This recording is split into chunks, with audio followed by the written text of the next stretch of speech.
Ambassador Babes Dumaltes, that you are visiting. I'm happy and welcome you, the city government. And you know it already when you said that this is the capital. It's a very challenging city.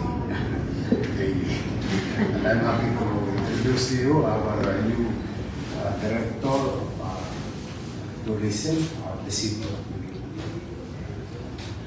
As you all know, there is a national government and local government, but most likely they function the same, but effective only on a particular jurisdiction of Manila. The national, of course, the entire country. So that's the counterpart of the Secretary of Tourism. So how are you? We're doing well. We're excited to be here. This is our second day. We've been learning a lot about the Philippines. We've been discussing ideas that we could work on. So we're grateful that you made time for us today. We appreciate it. We know you're busy, so it means a lot to us. So sorry, I didn't. This is my regular clothing style because I go around the city most of the time and having meetings also in between because I just submitted to the president our dreams of Manilans to build. I think this will be the largest open green space in a highly urbanized setting in the country. Maybe when you pass by, you see our famous Intramuros wall, and beside that there is a golf course. Only a few using it, and I wanted to make it public and convert the entire 25 hectares a central park like you. Almost the same concept for our people, and of course the neighboring cities. We have one already here, Arroceros Park. Have you been to Esplanade? We have. Sino ang sa kanila nagdadala, nag-iikot? The DFA. DFA. You tell DFA, you should send them to the new Esplanade in Riverbank. And recently, a few days ago, the President and the First Lady built a phase 4, and that is adjacent to what we did 4 years ago with Arroceros Park. So it became a whole area, green area. Then you go walk all the way to Baya River, all the way to Intramuros, the Plaza Mexico. Ano yung famous natin, history with the Philippines and Mexico? Yung trade? Galleon trade. No, not the galleon trade. There's another term for that. Yeah, it's galleon, but there's another term for that. It's a very famous area in the past. The Plaza Mexico. No? And from there, a few meters, you go now to Fort Santiago, inside Intramuros. Fort Santiago is where our heroes were jailed during wartime and during the Spanish time. But it is a place for the Americans at the time protecting our country until it was occupied by the Japanese. It is a very full of story. We're a very old city, but we have a lot of story in this country. So I hope you can go around in the area because you will see how America and Philippines has rich relationship even in the 1800s and until now we're very close to American way of life, most of the Filipinos.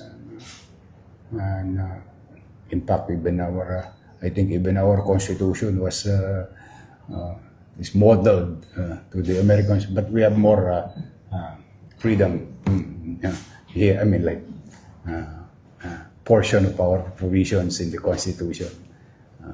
But anyway, I'm just happy to receive you and thank you for visiting the city government.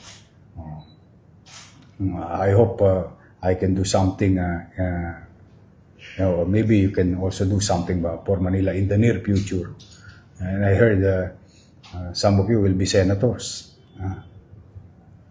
Well, future senators. I like the way you think. Of course. I want you to be in the Senate. At least you can, that senator went to our city. maybe you know something that I don't know.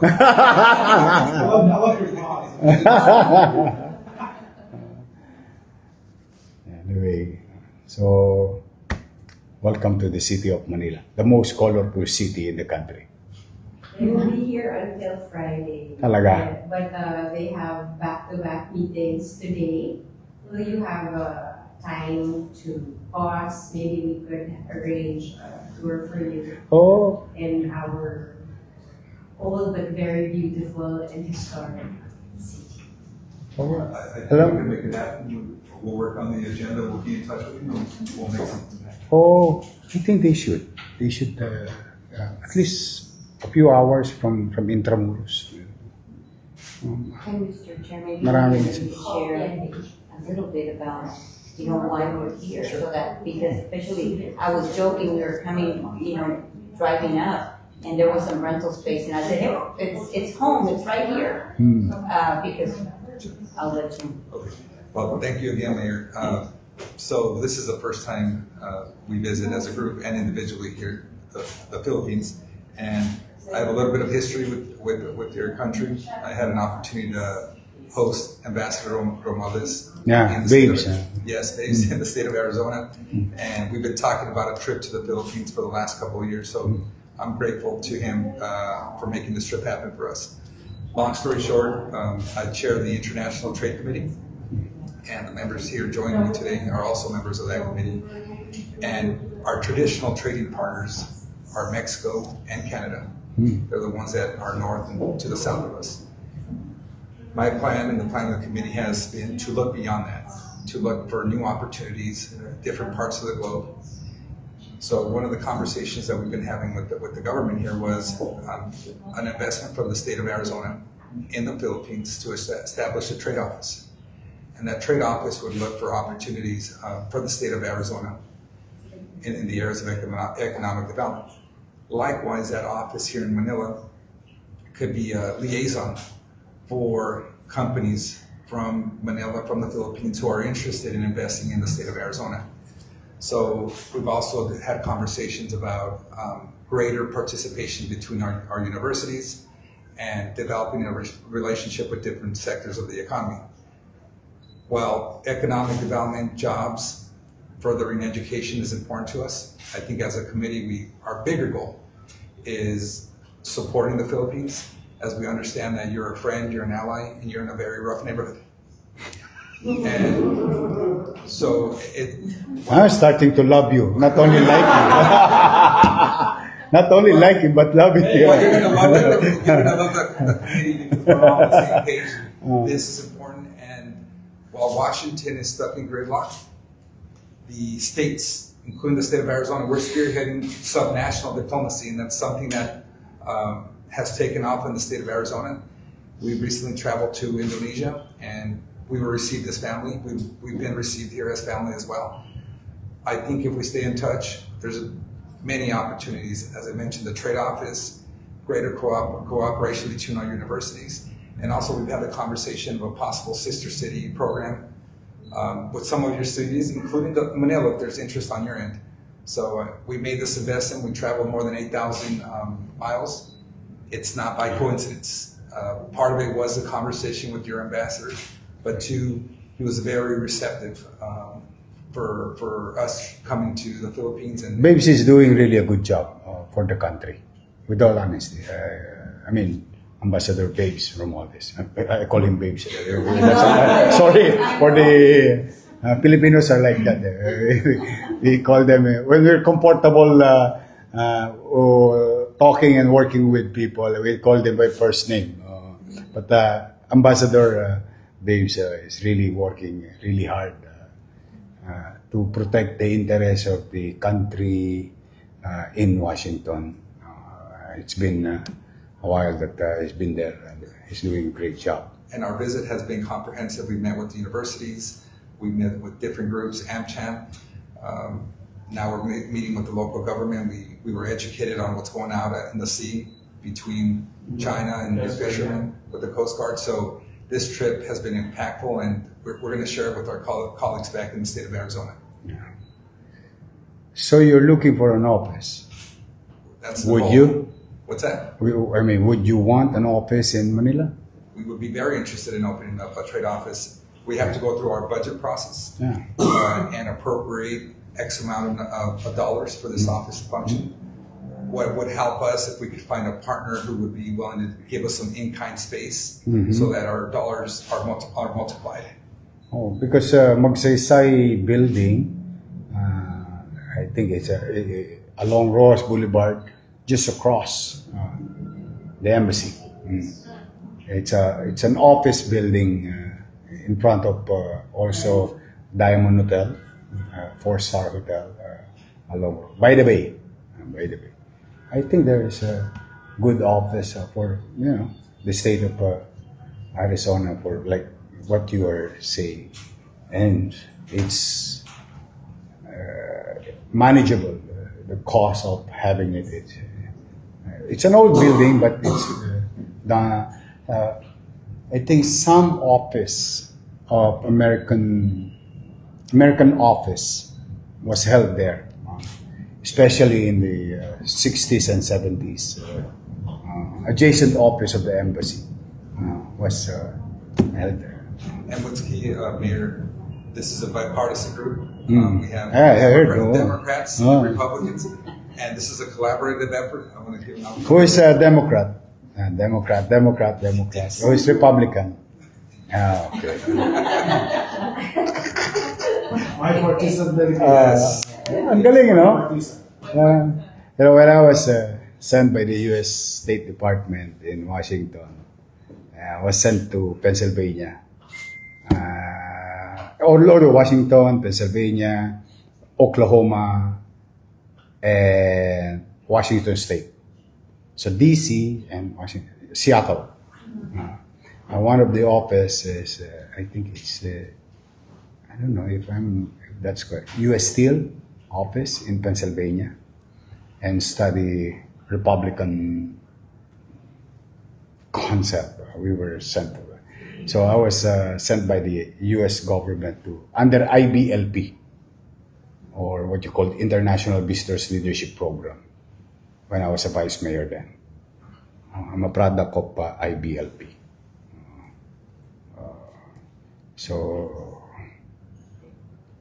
I don't know, I don't want to say, because...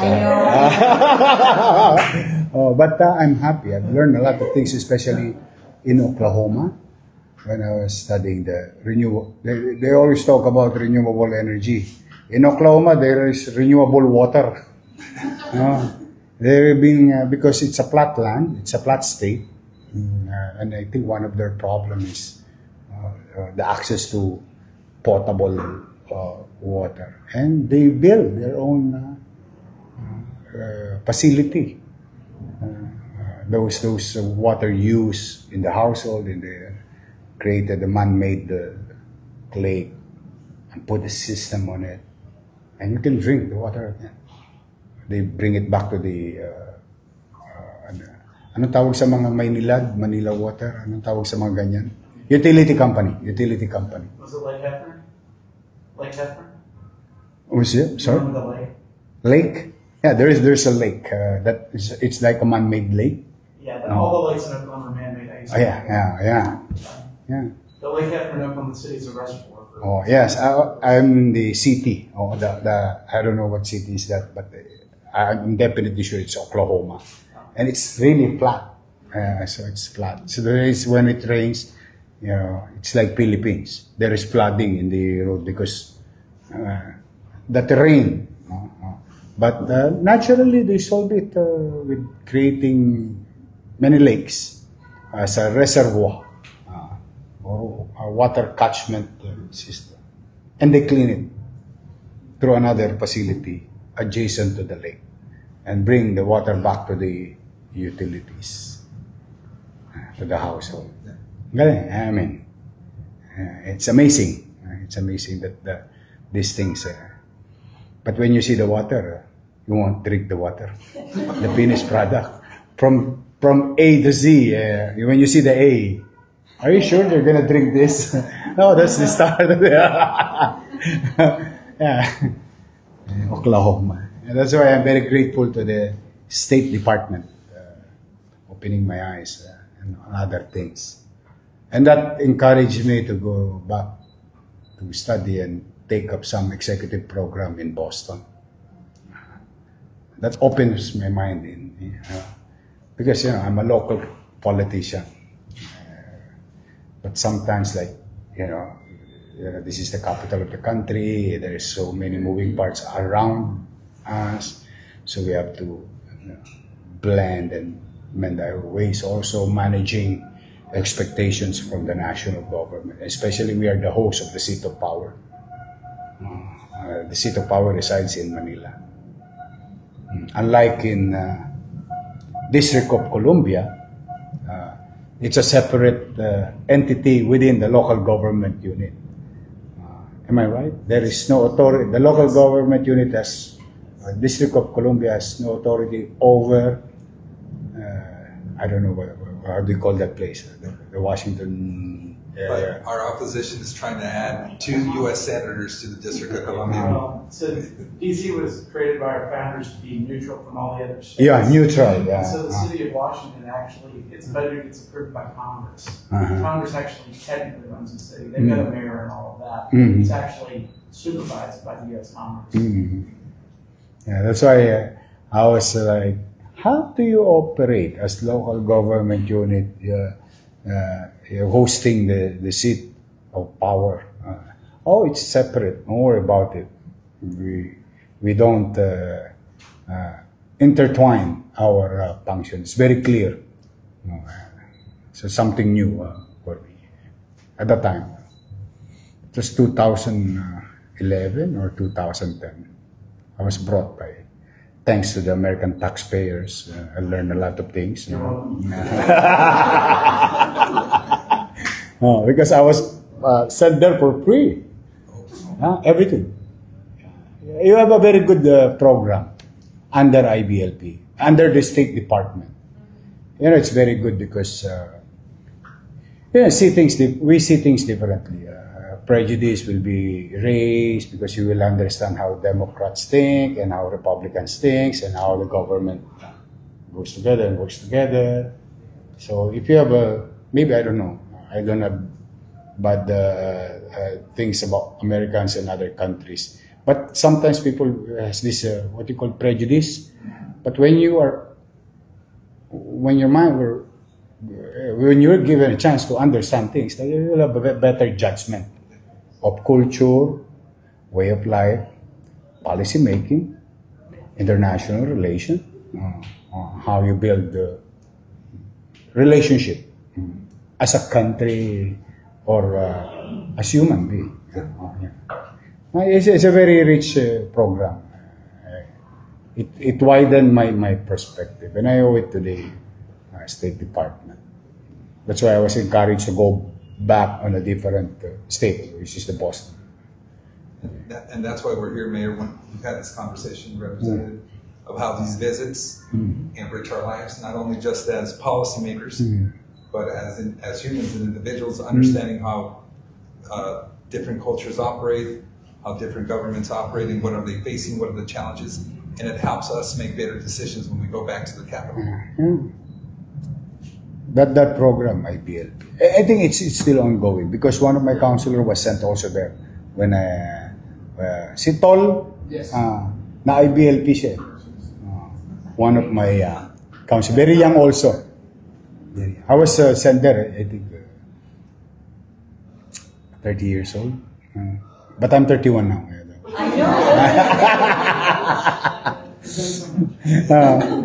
I'm 51 on Friday. Kailan ba birthday ko? Friday. I'll be 51. The world will celebrate my birthday. Yeah, I grew up very poor, with all honesty. Very, very poor. But during my birthday, we don't have celebrations. When you're a poor family, birthday is just a day. You'll be happy if you have 1 liter Coke in your during the celebration of your birthday. Other than that, there's nothing. But the entire school celebrates my birthday. They have the band and they wear uniform. Very colorful. Very colorful. All nations. All nations. Because my birthday is October 24. It's United Nation Day. That's why when I go this, oh, thank you. Happy birthday to me. They're all dressed up. Miss America, Miss Africa, and so on and so forth. It's a big party. It's a big party. I'm turning 51. I've been in the service for 27 years. I started 23, the youngest councilor ever elected in the city of Manila. I finished my term for 9 years. Then, fortunately, I got elected at the age of 32 as vice mayor, the youngest vice mayor ever elected again in the city of Manila. Then, when I finished my term for 9 years, I ran for the Senate. I lost.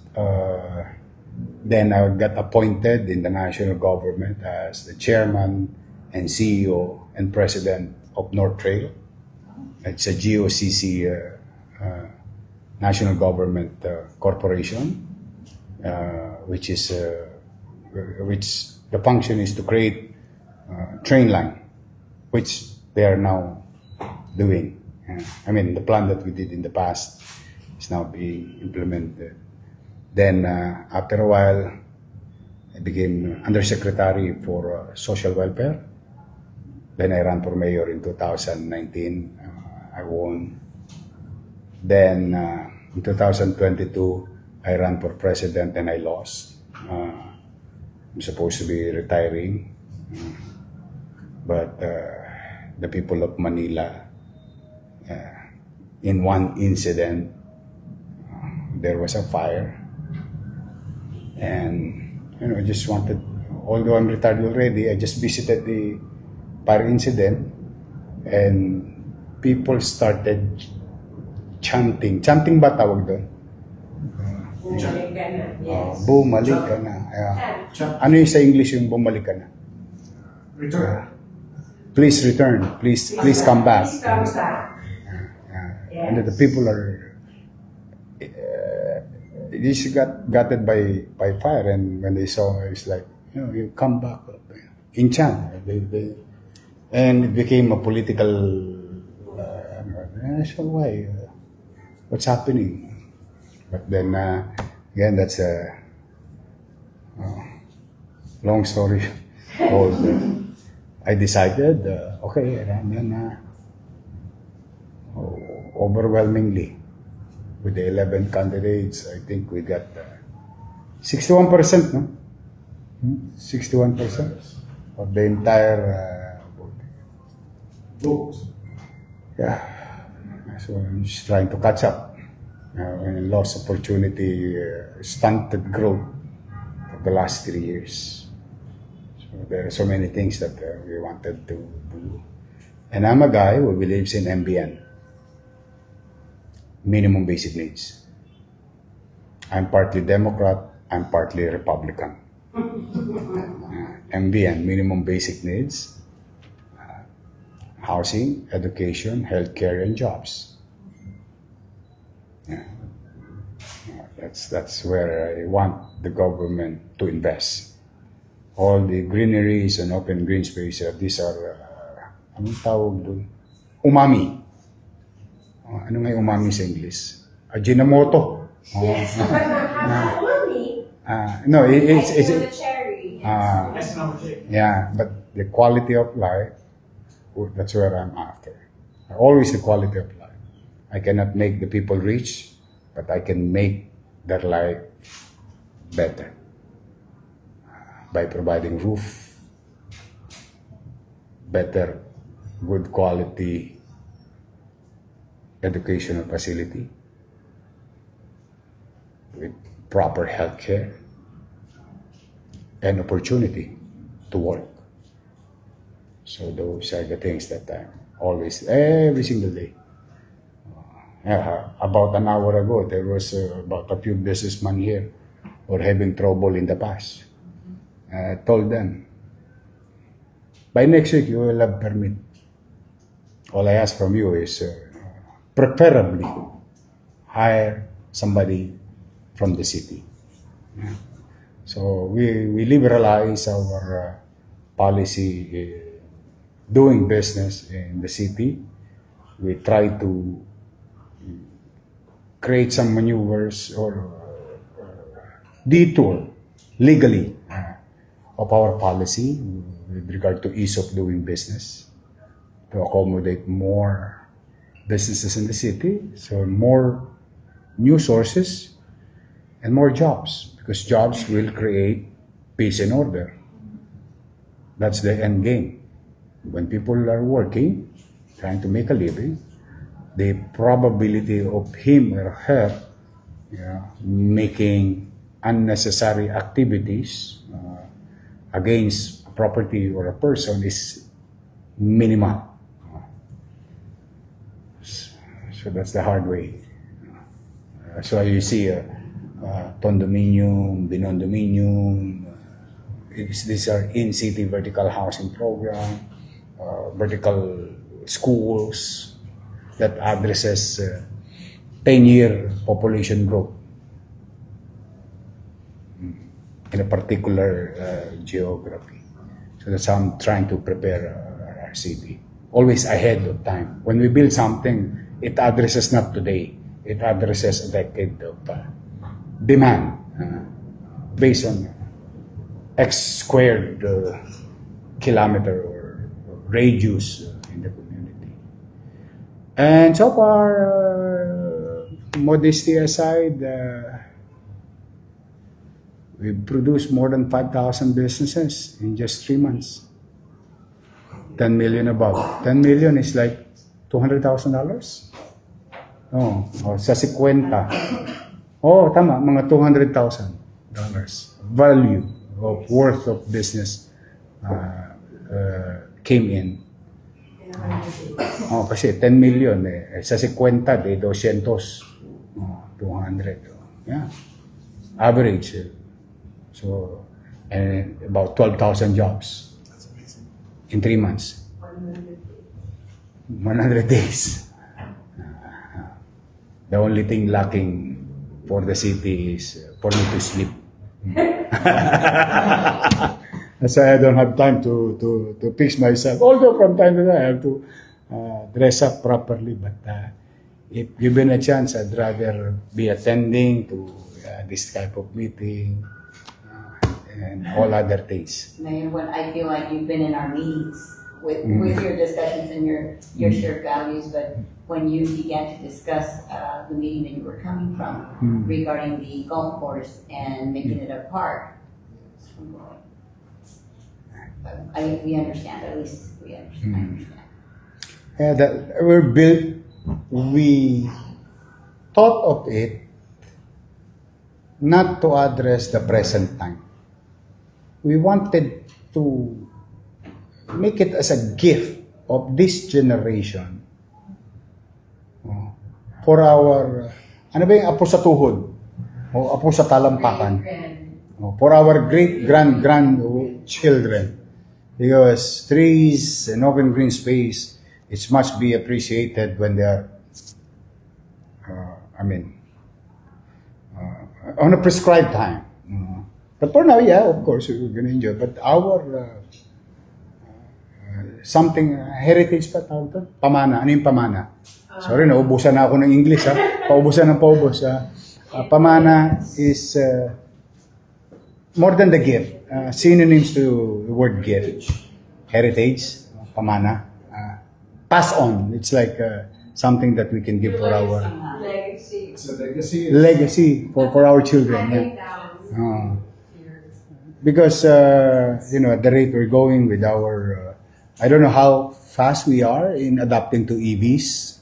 I really don't know, because EVs is still expensive. I mean, the vehicle itself it's still quite expensive, and the producing of power. To produce power, we are still more on nature-based, or what you call fossil-based way. I think we are still behind with that. What is universally acceptable ratio of generating power with regard to fossil and renewable energy? I think we're still lagging behind. But going there. So that's my story.